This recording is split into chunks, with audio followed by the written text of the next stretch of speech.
ප්‍රේමවන්ත මිතුරිය ඔබ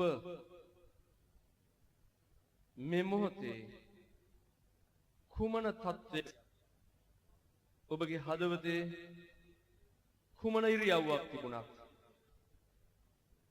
ඔබට ගැටලුවක් ප්‍රශ්නයක් වේදනාවක් තිබුණත් මේ මොහොත ඔබ වහන්සේට ආදරය කරන කෙනෙක් සිටින බව මතක් කරන්නට කැමැතියි.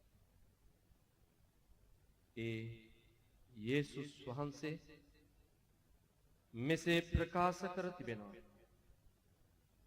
සියල්ලෝම පව්කොට දෙවියන් වහන්සේගේ මහිමයෙන් හීන වී සිටින බව.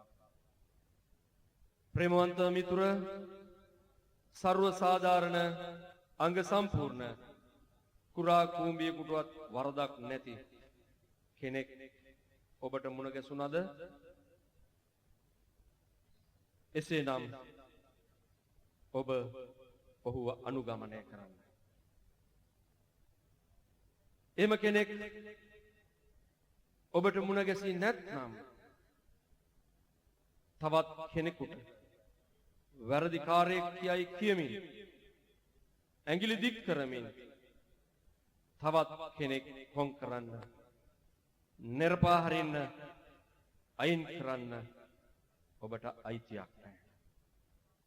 ඔබ සියලු මිනිස්යන්ට ආදරය කළ යුතුයි. ප්‍රේමයෙන් සැලකිය යුතුයි. උපස්ථාන කළ යුතුයි.